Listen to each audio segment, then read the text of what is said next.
You're listening to the DVM Podcast Empire. Now with over 1 million downloads. 1 million downloads.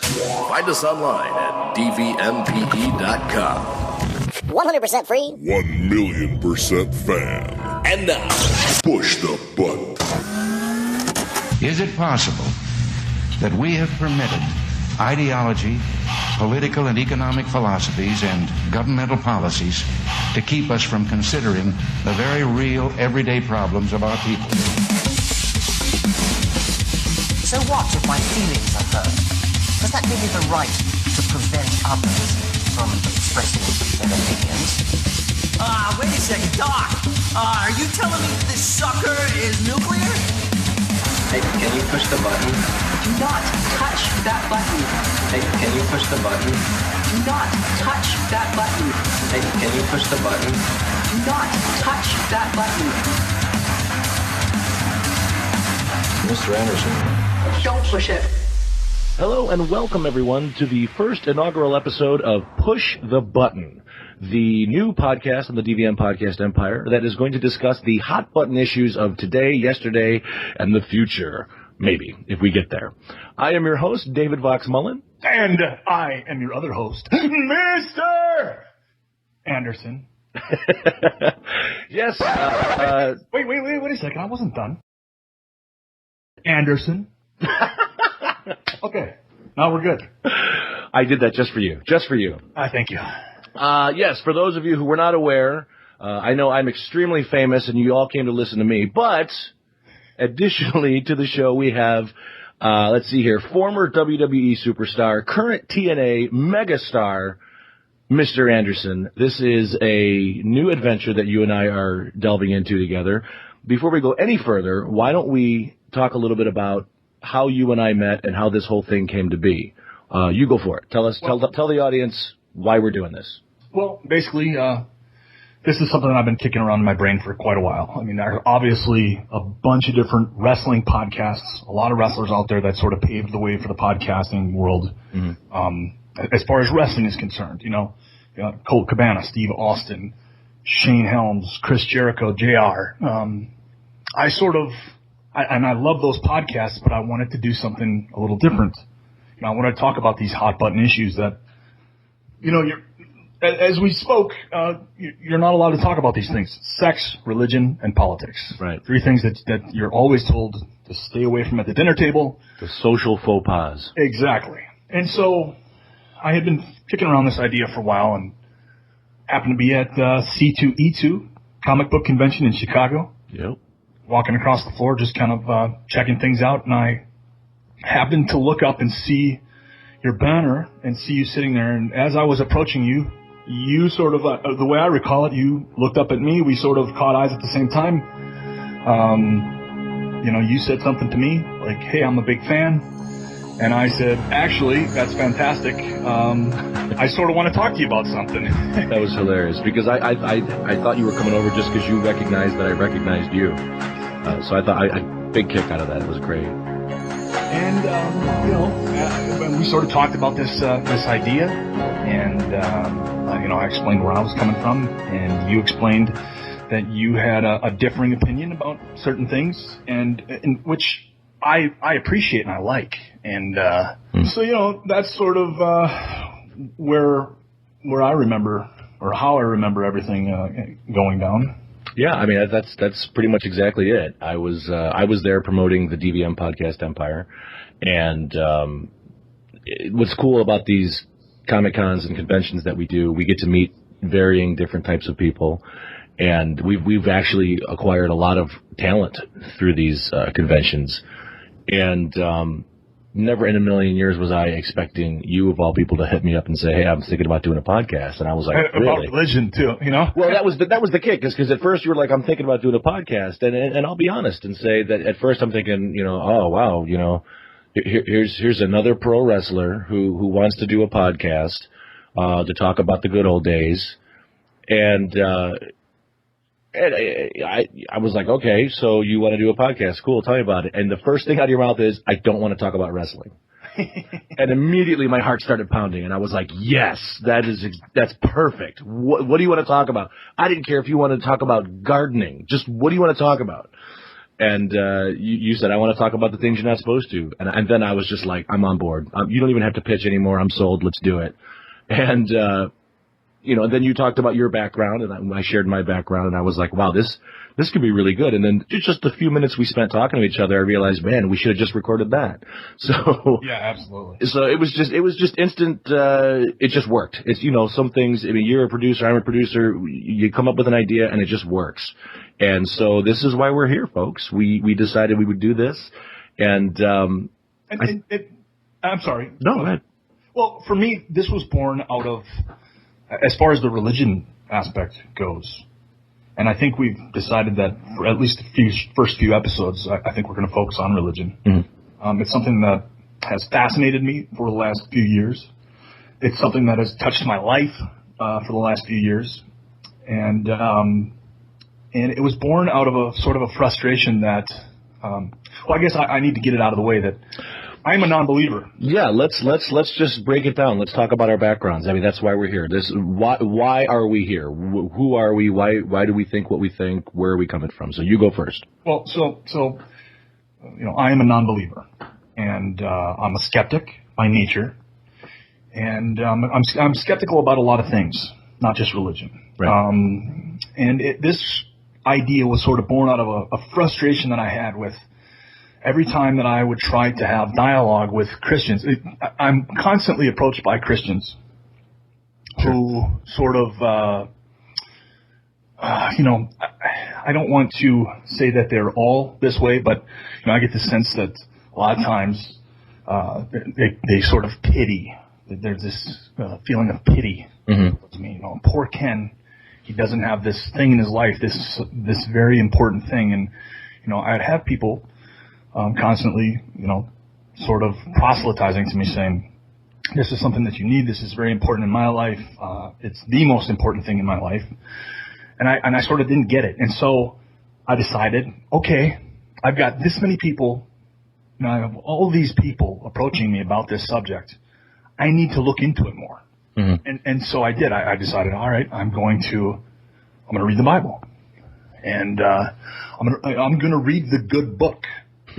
And so I did, and I have to say that I was shocked. I really was shocked, and not in a good way. Right. I can find little gems, little moralistic gems within the text, but for the most part, the things that stand out to me don't appear to be good to me. And so that's what and trying to discuss these things with friends and family who are very important to me. These are very important people to me, people that I love, people that I respect.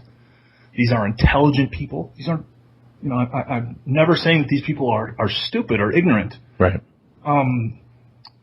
But, it's just frustrating to me because anytime I seem to have conversations with these people, it always ends up in a shouting match.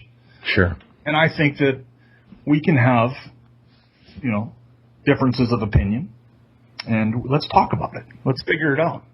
And I'm open to the possibility that I can change my mind. And I hope that, I hope that you have that same mindset, and I hope that other people have that same mindset. I hope our listeners do. I am not above being wrong. I've been wrong many times, and I'll be wrong again. And I change my opinion from time to time when presented with new evidence. Sure. So that's pretty much my story. Yeah, no, that's great. And you shared that with me when we met. And, of course I have, I wouldn't go so far as to say an opposite background. I have a slightly different background. I grew up, south side of Chicago, not very well off or anything like that, like most kids who grew up on the south side of Chicago do. Mm-hmm. And I lost my dad when I was really young. And it was me and my mom, single mom, raising me, south side of Chicago, I've said south side of Chicago like 3 times now, so that's enough of that. But yeah, I was a kid who was lost. I was in a searching period. I needed something. I needed to fill a hole that was left in my life when my dad passed. And as luck would have it, maybe never luck. I mean, we can get into this in future episodes about culture and society and where we live, but the concept of God and intuitively Jesus was presented to me at a very young age. And I took to that. And so it definitely became a central focal part of my life as a really young kid. Never really completely understanding why I believed what I believed, why I was, going to church with my family. As any young kid would tell you, I just go because that's what I'm told to do. That's what I do. That's what we've done. But as I grew older and had different experiences, once I became an early teen, like 14 years old, I actually had an instance in my life where I was poised with the situation, not the situation, but the choice that, do I continue living life the way I was currently living it, or would I actually desire to, not to get all religious or use Christianese language, but I decided to give my life in servitude almost to God, purely on choice. Not to say that I'm very good at it. I've certainly failed multiple times in my life. I'm 36 years old now. But I think once I was a teenager, it was opened up to the possibility that religion is one thing, doing a set standard of practices on a repetitive basis. But there was, I don't even remember who it was, but it was opened up to me that there's this concept of an actual personal relationship with God. And for me, that really spoke to me because I needed that. I didn't have that with my dad. So I needed that in my life. And it really kind of changed my outlook on the world. And I grasped onto that, and I had a belief structure. Aside from all the stuff that goes with it, just the core belief structure was there. And just like you said, I don't think I'm a stupid guy. I'm a pretty well-educated guy. I love science. I love physics. I love nature. I know that as we go on in this podcast, I'm probably going to say things that are going to offend my fellow Christians because I don't necessarily subscribe to everything that they do. Oh, I know that I'm a fellow atheist as well because and that's hard enough on these subjects, and I sort of go back and forth too. So. Yeah, and I do too, and that's going to be the interesting part. I think you said something really key though, is that you're open-minded enough to the possibility that you could change your mind. And I like that you didn't say that I'm wrong or that I'm right or that you're right or that I'm wrong, because that's all subjective, man. For me, I've gotten more knowledge. I've gotten a higher education, and I feel like I've raised a level of internal integrity the more often that I admit that I don't know what the heck is going on. The more often that I admit I'm wrong, or maybe I'm wrong, or teach me something new. Well, we have this concept that you have to pick a side. Yeah, yes exactly. Or no, black or white, Republican or Democrat, liberal, conservative. You have to pick a side, and if you're in the middle, you're a flip-flopper, you're wishy-washy. Well, when you really boil things down and you pare things back, a lot of life falls into gray area. There are different moral implications for different scenarios, It's funny you say that, because my wife is always yelling at me, because when we met, I, not so much on a religious aspect or a spiritual aspect, but just on a social aspect, I'm very black and white. I'm very, I'm a big fan of human behavior.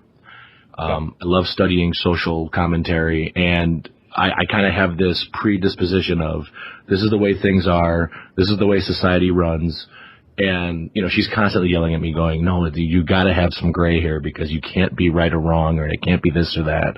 And so, I'm open enough to admit that she's obviously right, and I need to learn how to be more gray.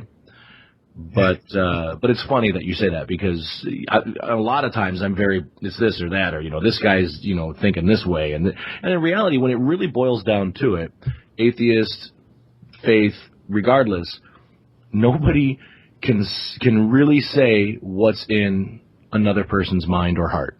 And that's really the key ingredient here. Yeah, you have to take people at their word, right? Yeah. You really have to. And then I sort of look at the way that they live their lives in other areas to determine if I believe they're right or wrong. And we all suck, so it's like, take everybody at their word, and then we all lie, and maybe not directly, but indirectly, But these are all things that we're going to dig into. You just said a word that sort of popped into my head here. I'd like to quick talk about this. Sure. The term atheist and what it means. Okay. Because it means a lot of different things. It means different things for different people. There are those atheists out there who say, I know for a fact there is no God. Well, to me, that's sort of you're taking the same stance as the other side. Sure. As the religious. To me, it's just as, I don't want to say unreasonable, but I'm going to say that for lack of a better term.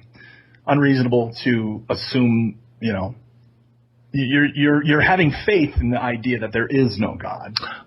Okay. So you're saying to believe that there's no God actually takes an element of faith. Well, to posit that there is no God, there is in fact no God. Right. Okay. Is to have faith. I mean, there's no way to prove that. However, I and most of the atheists, I listen to a lot of atheist podcasts. I read books. I also read a lot of. You could end so many arguments just be like saying, "I read books." Hey, read a book, okay? Check into it. Exactly. But most of the new atheists do not posit that there is no God. It's just there's not enough evidence to suggest that there is a God. I don't. That to me is so interesting, man, because by its very definition, and the last thing I want to do is defend atheism. But I can. I mean, it doesn't matter. You can go ahead. Yeah, right. To me, it sounds like from what you're saying, and again, I don't have enough knowledge of core atheism other than, from what I understand, atheism is the absolute belief that there is no God because of scientific fact and reasoning and logic. And to say that you don't necessarily want to subscribe to that type of speech almost puts you in a different category, almost in the agnostic category. Well, I used to think that too, and I used to say that I was an agnostic, and then sort of explained to me that the root word for agnostic is gnosis, or knowledge. Mm-hmm. And, agnostics basically posit that we can't know if there exists a God. Okay.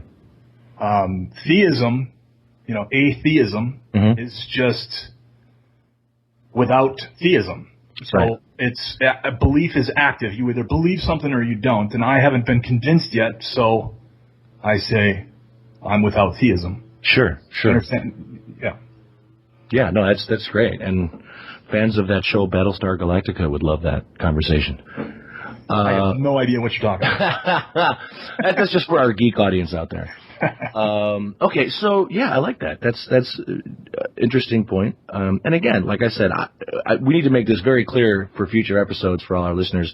Both you and I are not theologians or scholars of either side of the faith and atheism coin. I'm sure that will be corrected from time to time, and we welcome that. Yes, as a matter of fact, if you want to correct us right now, go right ahead. You can email us at pushthebuttonpodcast@gmail.com. You could catch us on Twitter at pushbuttonpod, and you could also find us on Facebook if you do a search for us there. I mean, I know beyond a shadow of a doubt that we're going to offend people, and that's fine. I mean, that's this sucker's nuclear. I get it. Well, yeah, and to me, I don't understand that stance. I was raised as a Christian.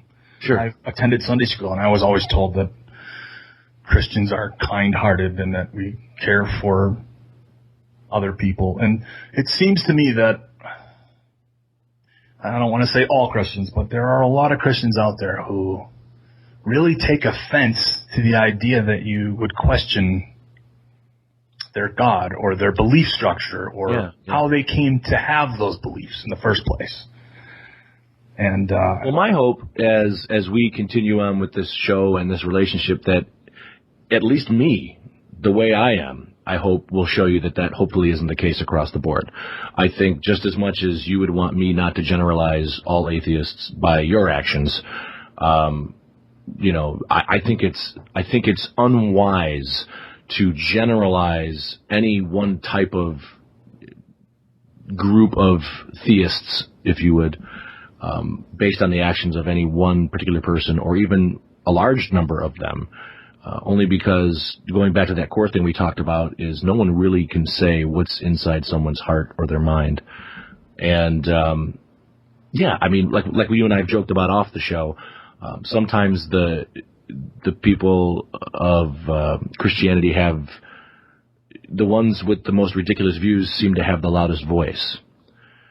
And, these guys who have, television programs on, cable access or on AM radio or, all these different things. And it's like, okay, that's fine. But what about guys like me who don't subscribe to that line of thinking? Then there's something to be said for, am I doing my part, enough of going out saying, no, that's not what's going on, or that those things are not true. I think, and you and I kind of talked about this the other day, I think there comes a point on both sides where we just kind of get tired and we give up. And we stop fighting. You know what I mean? Most of my conversations end with, all right, we're not going to convince either, you're not going to convince me, I'm not going to convince you, so let's just agree to disagree and go our separate ways. And then we're hot at each other for the rest of the day, a few weeks, whatever. And I think that there's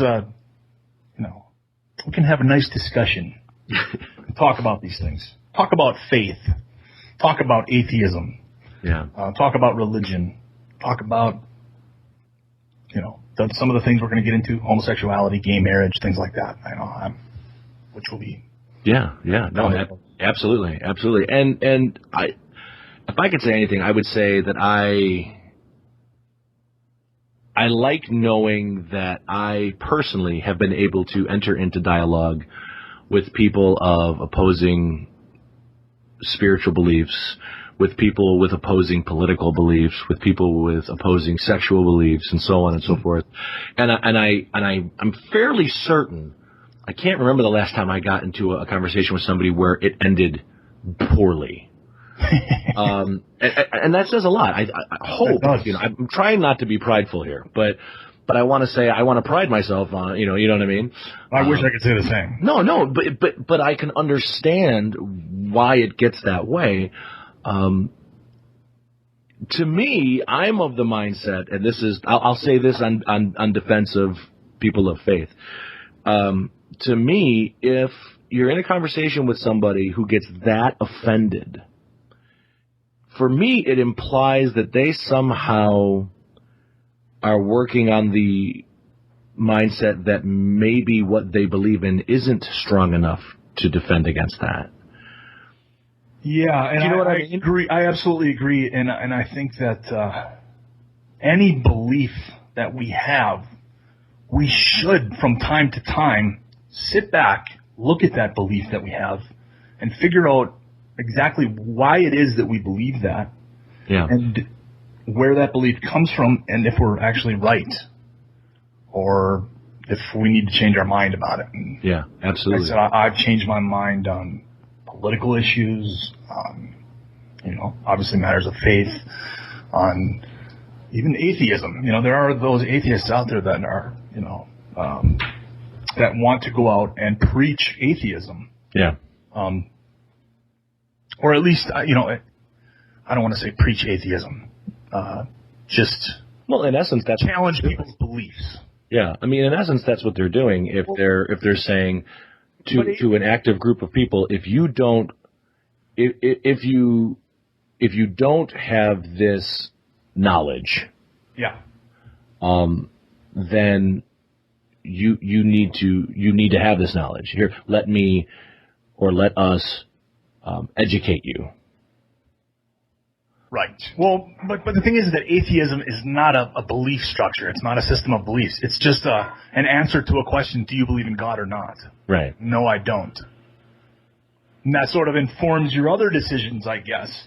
Yeah. I don't know enough about it. I think it'll be interesting to hear if you're offending hardcore atheists who say that you have absolute answer. You know what I mean? By the way, my wife, who happens to run a Christian business, so that's interesting. Yeah. Just walked by and she's putting her finger in her mouth like she wants to vomit. So.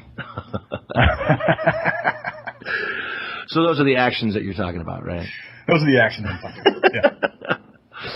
Well, hey, it's definitely going to be an interesting ride that we're about to jump on, and I'm really looking forward to it. It's some stuff that I've personally felt for a long time that needs to be talked about. It's things that I'm personally just kind of fed up, just as you are from a different side of the fence. But I'm personally fed up when I see Christians on the news.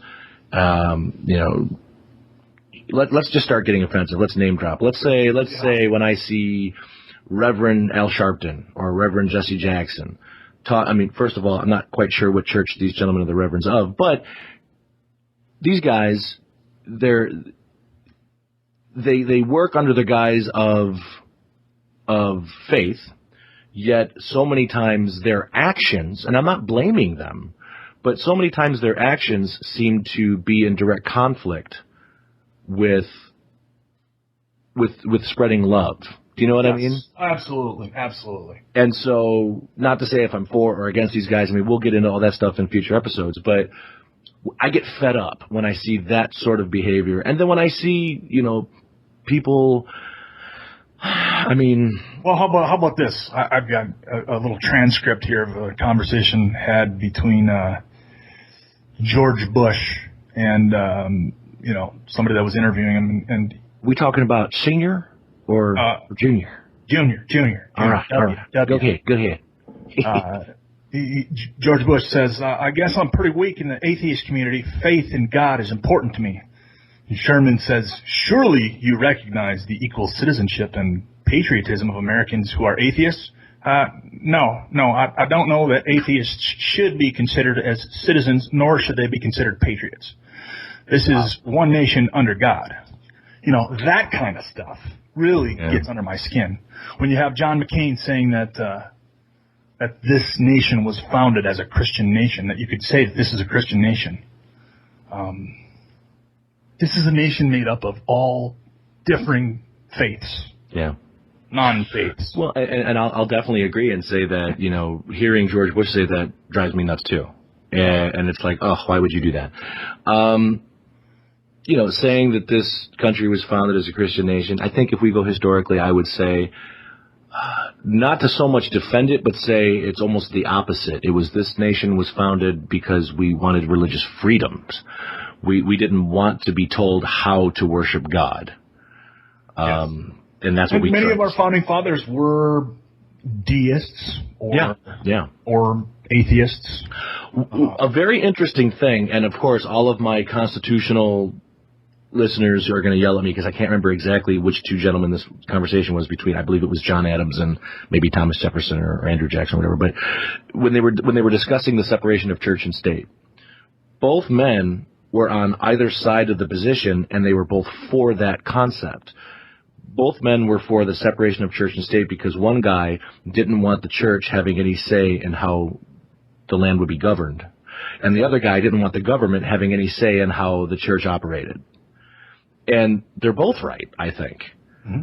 And I love that we have separation of church and state, and I think it's beautiful that, again, I'm one of the few Christians you'll meet who loves the concept of church and state and wishes we would actually do it.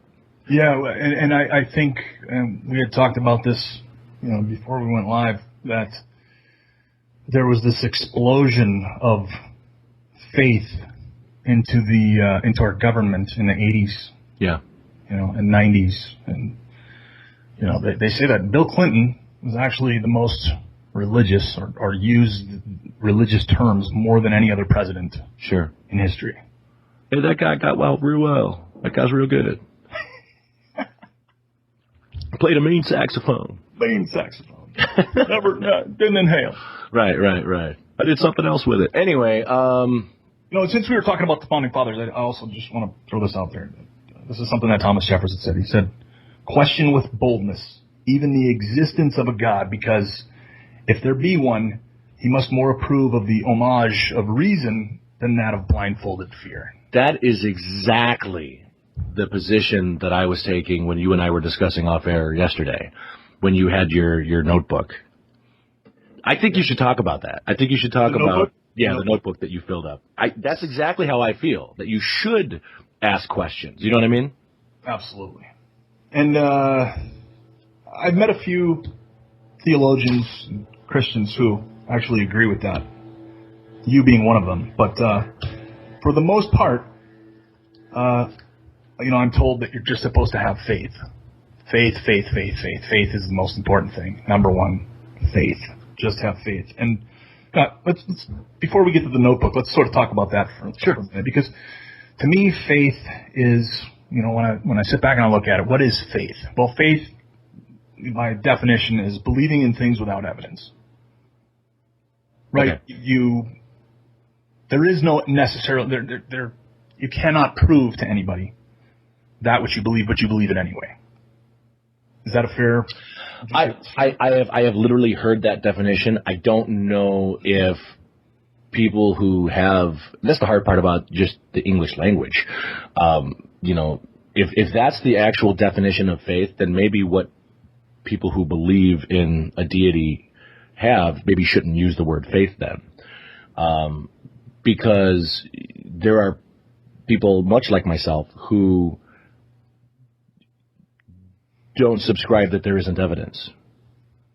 So then I guess it's not faith. It's something else. It's another word that we maybe don't have a word for.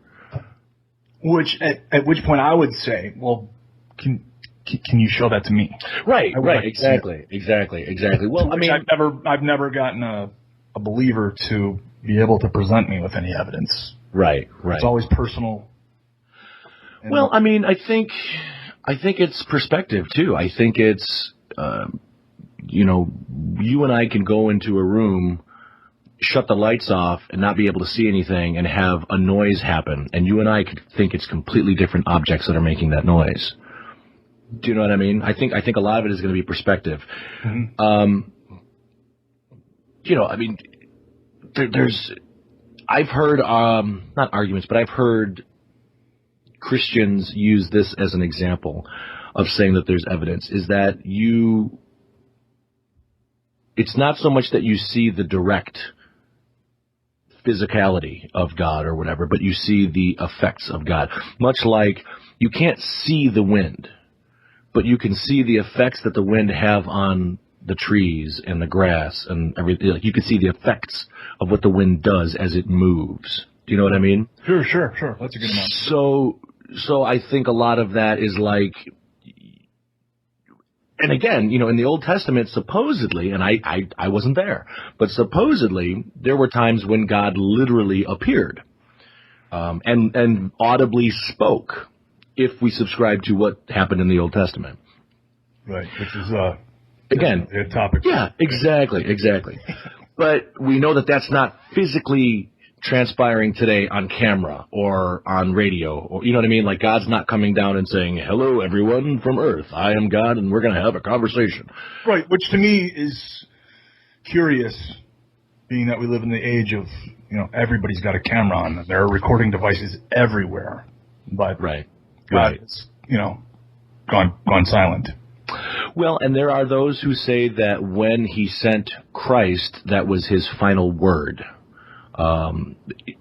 It could be. I mean, we can, again, these are all things that we're going to dig into as we continue this show. Yep. Whether or not Jesus existed, whether or not, I think it's pretty much safe to assume at this day and age that the man Jesus from Nazareth actually existed, whether or not he was miraculous or not, or whether or not he rose from the dead, I think is really the question that we're going to have to dig into later.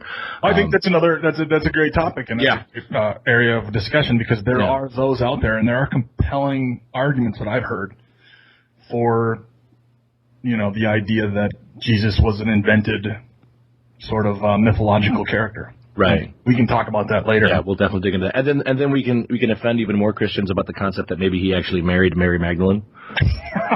which again, I'm not sure where I land on that. So this is exactly why we're going to do this show. And I'm really excited about all that stuff. But I'm not trying to avoid your initial question. So, can I show you? I guess the best way to describe it is to show you the effect that he has on multiple people's lives. I've seen, again, what I attribute these actions to is God. What you or somebody else may attribute them to could be something completely different. I don't know. But for me, what I attribute these actions to is when I see somebody who is, a great example I've heard is God could take a hard man and turn him into soft clay. Meaning, you could take somebody who just hates life, hates everything, just a total stick in the mud, and once they find God, it all of a sudden transforms them. Now, I'm not saying that's good or bad or right or wrong, but it's evident. You've seen things in people. You've seen change. Maybe that's the word I'm looking for. You've seen it change people. And for me, personally, seeing that change is kind of like seeing the leaves blowing on the tree, to know that something's going on. People that you would never expect these changes from. Sure. And so for me as an observer, which ultimately I think that's what we all are, as an observer walking through this life, I see these changes in people and I go, oh, interesting. And we can dig into all that, why we make those changes, why people change the way they live, all that stuff. And for me, I just have to say that, Sam Harris talks about the possibility that someone can go into a cave for 30 days and come out a changed person. Sure. There are all kinds of different experiences that we can have as human beings that can change us. And, different people have, psychological, they take LSD or some other substance that, changes their perception. And they come out claiming that they're a different person or behaving that they're, like a different person. And you also have, I guess, when you talk about evidence, and about, the fact that, faith can sort of transform somebody. Well, why specifically Christianity? And this podcast, we don't want to talk just about Christianity. Right. We happen to live in a country where a majority of our citizens are Christians. So yeah. Well, and hopefully this will be listened to around the world. But But why Christianity? Because and you touched on this earlier. You said that you were introduced at an early age when you were 8 years old, and I sort of question the idea that, well, kids are very malleable at that age, very impressionable. Yeah. We've got kids that concoct all kinds of various stories and, claim to have experiences that we look at them and we know, like, well, they're just making that up. That's just. But I'm saying that, if you're born in the States, you're probably going to be introduced to Christianity at a very, very young age. Sure. When you're very impressionable, when you don't have a choice to, you don't really have a chance to sort of sit back and do what we're doing. Look at these different ideas and these concepts. If you're born in India, you're a Hindu. If you're born in Afghanistan, you're a Muslim, and you're not allowed to learn how to read. And those are the sorts of things that I really question. Why Christianity? Because, people around the world have these experiences, and people who have near-death experiences in different countries come back and, claim that they saw their particular God. Yeah. Well, see, and there's a lot. Oh, man, this is going to be such a fun show, dude. I have a feeling that we're going to have, like I said, we're going to put like a time limit on it because we'll just go, and I love that about you because you do it with me. We'll just go, and yeah, I mean, I think certain questions need to be risen as we touch on things like all these different deities. From what I know of, God of the New Testament, God of the Old Testament, Allah of the Quran, which I believe, as an American, I'm not allowed to say Allah. I could be wrong. But I guess if I'm not a Muslim, I'm not supposed to say the name Allah, but I guess I'm breaking that rule. Yep. I don't know. We can definitely research and get into that. There will be people dispatched to behead you. Exactly. Immediately. But from what I've learned, those are all the same God. At least from the perspective of the people who worship them. Allah is the God of Abraham, which is the father of Ishmael, which I believe is the line that the Muslim faith stems off of. Abraham obviously is also the father of Isaac, and Jacob and Joseph in the Jewish line. And then of course Jesus comes through that line as well. So then you got your Christianity. So I think what's interesting is that all three of these major world religions, not talking about Hinduism and Buddhism, but those three core ones that we're dealing with in the United States right now, it's actually all the same entity, if we believe or subscribe that it exists.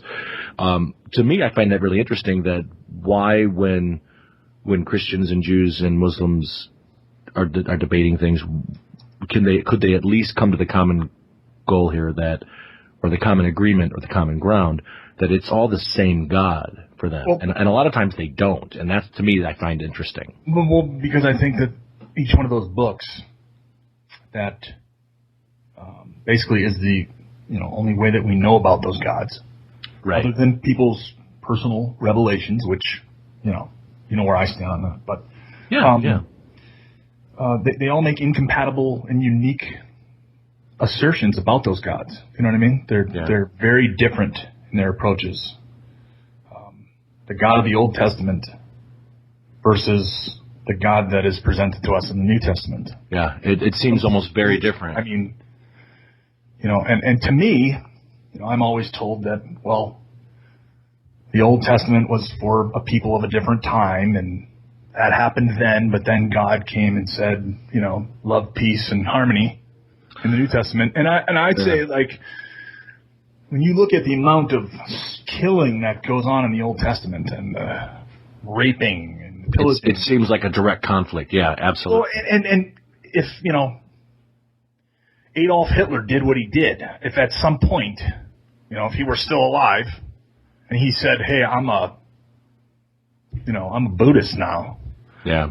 Or I'm a Jain, who I believe in just peace and harmony. I don't want to hurt anything. I don't even want to harm a flea. We would still hold him accountable for the things that he did. Sure.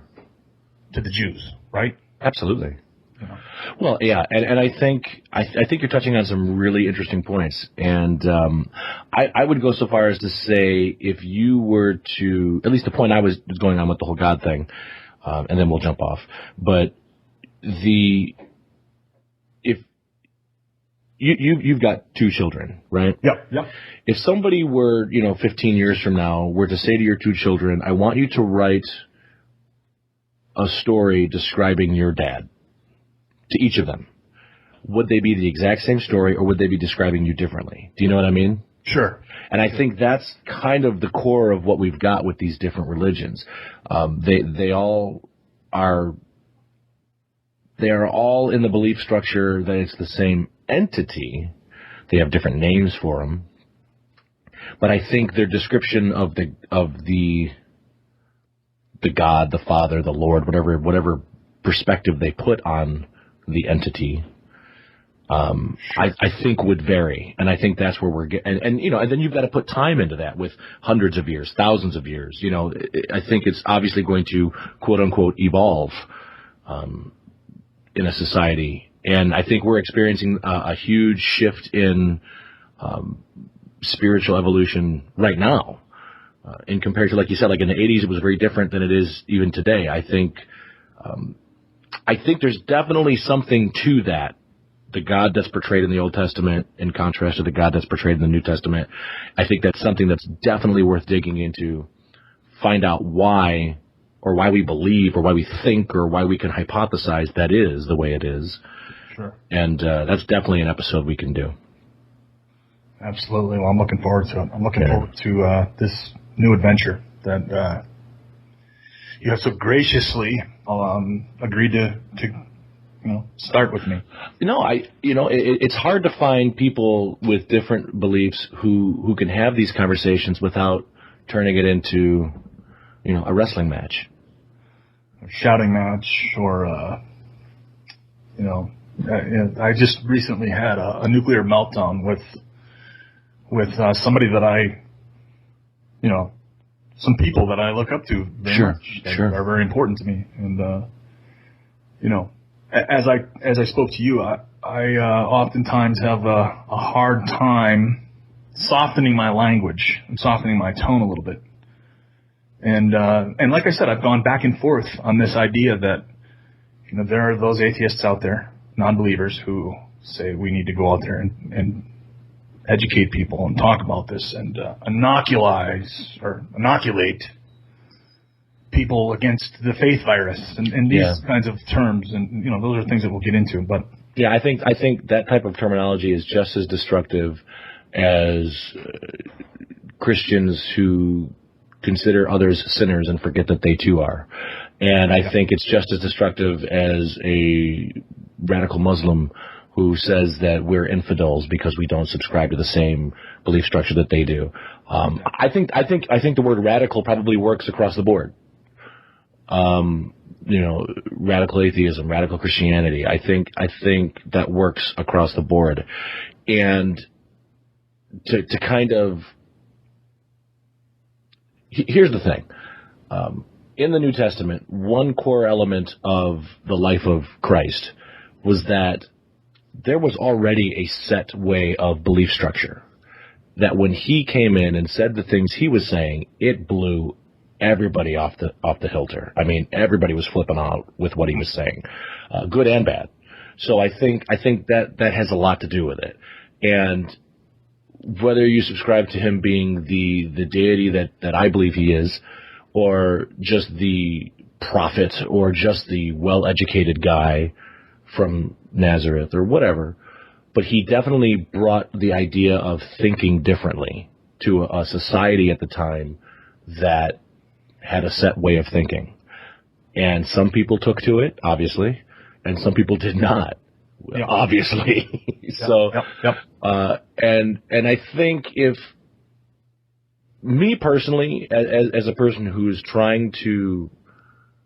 has made the conscious choice to make the effort to attempt to live as much like that as I can, I think it behooves me to really try to be open-minded, to really try to be understanding and listen. That's really the key, is listening.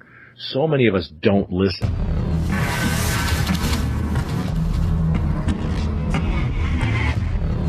People are free to believe whatever they want. They ultimately do. But should we encourage people to believe in things based on faith, which by definition means to believe in things without evidence, do so, or in the face of contradictory evidence? Or should we at least attempt to inspire them to arrive at their knowledge through sound logic and reason? People of faith often look at other faith systems and, while they may disagree with the claims they make, sympathize with them. Well, it's just good to have some kind of faith, they'll say. But these religions make incompatible, competing, and exclusive claims about the way that the world is or ought to be. They can't all be right. It's not possible. But there is a possibility that they can all be wrong. Now, I guess it's possible that only one out of the thousands of world religions that have ever existed is or was correct in its assertions. And by this rationale, what that person of faith was really saying was, hey, Sometimes it's okay to believe in bullshit, just as long as it makes you feel good. Now, in every other area of our lives, we hold the concept of weighing options and evidence for a particular topic in high regard. But we're told by the faithful that when applied to supernatural claims, this is rude, arrogant, and insensitive. To question a person's extraordinary claims within the bounds of Christianity, Judaism, or Islam in this country is to commit a monumental and costly faux pas. People of faith say, hey, look, you have your beliefs, why can't I just have mine? Well, this ultimately happens regardless of intentions or permissions. But unfortunately, our lives are interconnected with one another. We don't each live in a separate bubble. And our beliefs dictate our actions, from the way that we treat each other to the implementation of laws that affect one another. If an adult were to believe in Santa Claus, his magical elves, and team of reindeer because it makes Christmas seem more special to him, he would be justifiably ridiculed and have his sanity questioned. People who don't believe in the Holocaust. You don't believe that the Holocaust happened? You're fired or not even hired in the first place. Elvis is still alive? Get out of here. 9/11 didn't go down exactly the way that our government said it did. You're crazy. But to believe that there's an invisible man in the sky who simultaneously monitors everyone, everywhere at all times, knows what you're thinking, what you're doing, what you're going to do tomorrow and 15 years from now, sometimes intervenes in your historical trajectory to prevent great tragedy while at the same time allowing others to suffer in agony and pain. He helps you find lost keys, places people of great importance in your lives, and helps football players juke and jive their way past defenders and into end zones, yet allows warlords in South Africa and various parts of the Middle East to rape, torture, and hack people to pieces.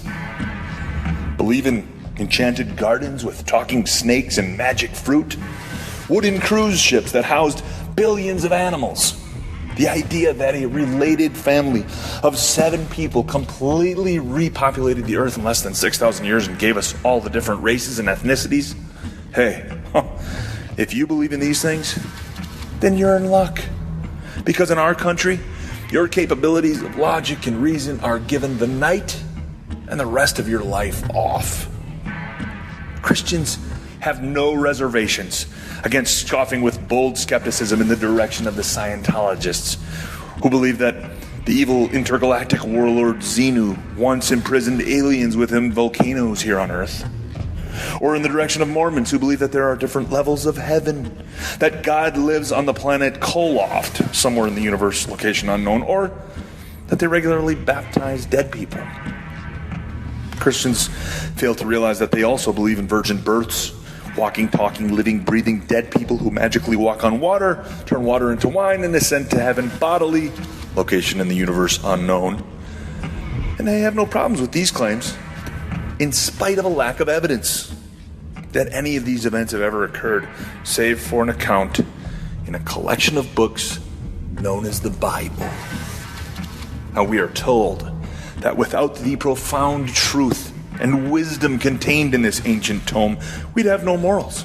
We would be virtual, unchained animals that would rape, torture, steal, and murder with reckless abandon. They somehow fail to realize that these things are all not only in the Bible, but at various times commanded by God Himself. And it's through the use of our own moral intuition that we abandon commandments to execute disobedient children, adulterers, witches, homosexuals, and deflowered wives, while commandments such as don't murder, don't steal, don't lie, and love your neighbor as you love yourself are held, as they should be, in high regard. Ask yourself the tough questions. Examine your reasoning. What do you believe, and why do you believe it? Do you have good reasons to trust the reliability and authenticity of a collection of books that have no known authors and date back to a group of Bronze Age barbaric goat herders that knew less about the way that the world actually operates than your average 10-year-old kid does today?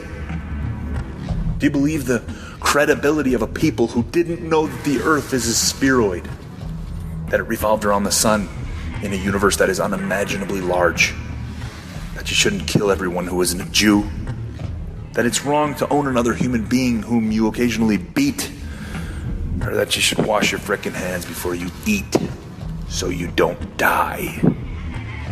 Is this trust based on good evidence to do so? Or faith, which is based on the fact that your parents started teaching you this stuff when you were 2?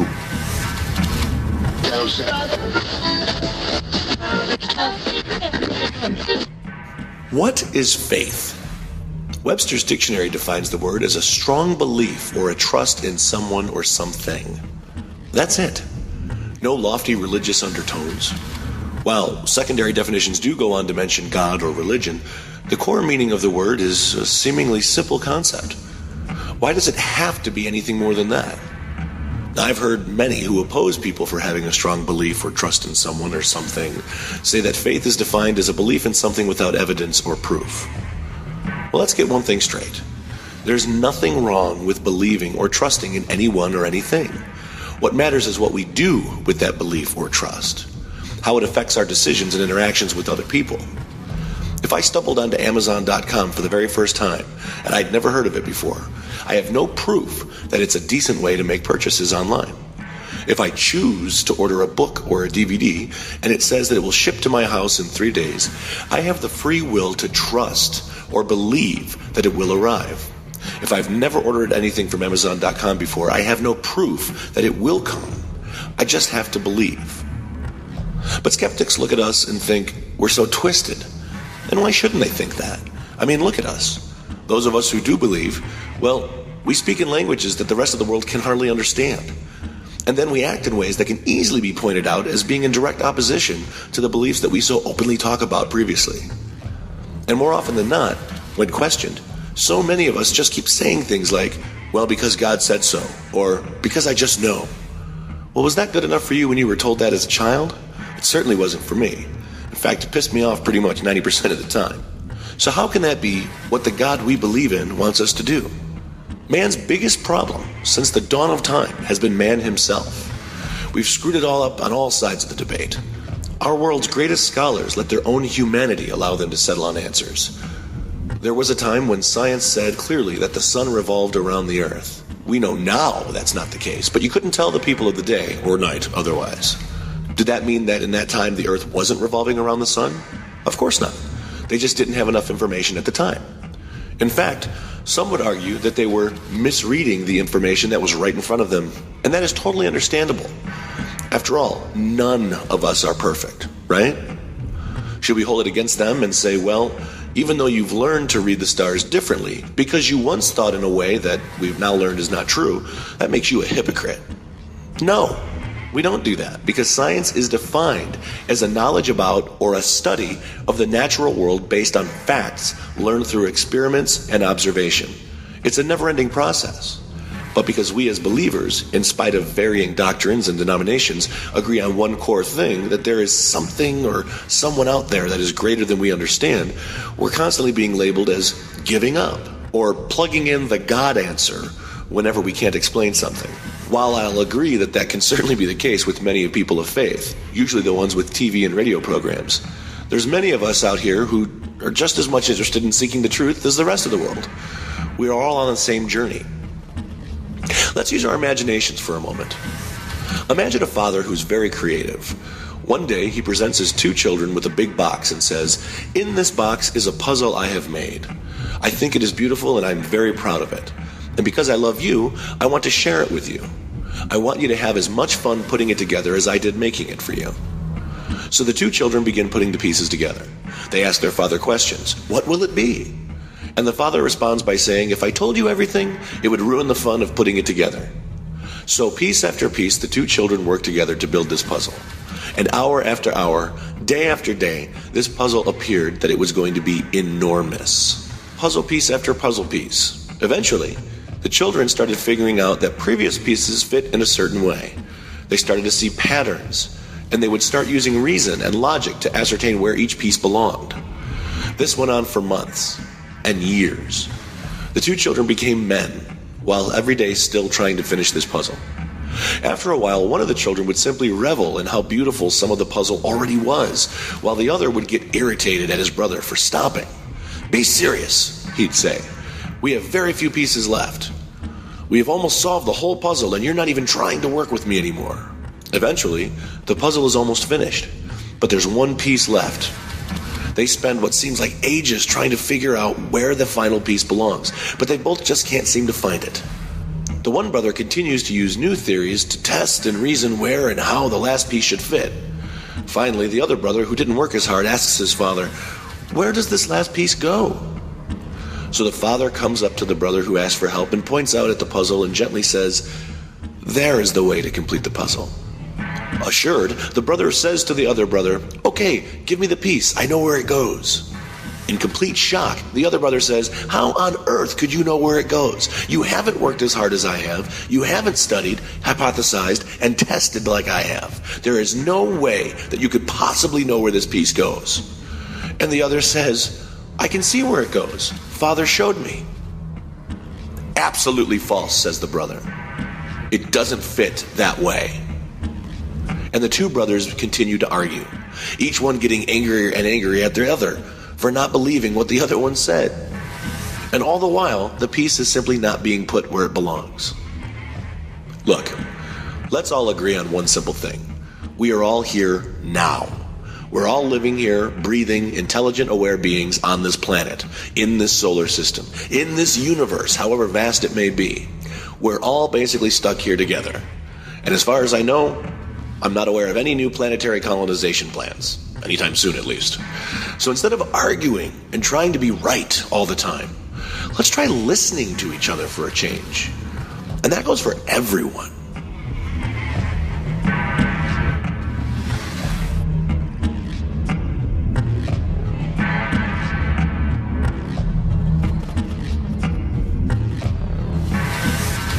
I find that in my day-to-day conversations with people that, you talk to some people, and I was guilty of this, and I still am guilty of it sometimes. But when you're having a conversation with somebody and you're in the middle of a thought, and the person doesn't sort of lay out for you and let you complete your thought, they're just wanting to just jump in all the time. I think that's something that we all should strive to be better at. It's just, let's listen to each other.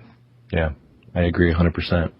Well, this is definitely going to be a heavy show. I mean, obviously it's heavy. And I like that it's heavy because it's a little uncomfortable, which I think is good for growth. And, I mean, the agreement that you and I came into when we started this thing was we'll be honest, we'll be respectable of each other, and there'll be zero judging on either side. And I think that's really important. However, I think we could play a little bit and have some fun. If you are offended by something, that was going to happen regardless. So if you start off an email or a message to us or whatever and say, "I'm offended by this," well, yeah, that was the point. Yeah. So, the title is Push the Button. So if we pushed your button, that was the point. Don't yell at us because we did what we said we were going to do. If you're coming to listen to a wrestling podcast, turn this off. That's not what you're going to get. Yeah, and I was going to say that there are people who are not going to be interested in this at all. And that's fine. I've got friends that are going to be, what the hell is Ken doing? Yeah, but you know what? Religion? Let's challenge people, though, man. Let's challenge people. If you think you know everything, you're in a very small group of people. You know what I mean? Yeah. So I challenge you to open your mind and listen to these things. And I don't know if I'm right. Ken doesn't know if he's right. Let's just talk and listen to each other. And we'll listen to you. Absolutely. Send us an email, pushthebuttonpodcast@gmail.com. Hit us up on Twitter @pushbuttonpod. Hit us up on Facebook. Give us a 5-star review on iTunes, which is really asking a lot. But if you like us, definitely give us a 5-star review because that'll help us. Hey, even if you don't like us, give us a 5-star review. Yeah, that's fine. Yeah. Just lie. That's good. No. That's what we don't want people. Oh, right. But listen, Mr. Anderson, I thank you so much for taking some time to do this with me, and I'm really looking forward to what the coming episodes are going to entail. And, yeah, thanks so much, man. And I thank you. Well, everybody, this is the pilot episode, the Meet the Host episode, so to speak, of the Push the Button podcast. I'm David Vox Mullen, and I'm Mr. Anderson. And thanks a lot for listening. We'll talk to you soon. Mr. Anderson. Don't push it.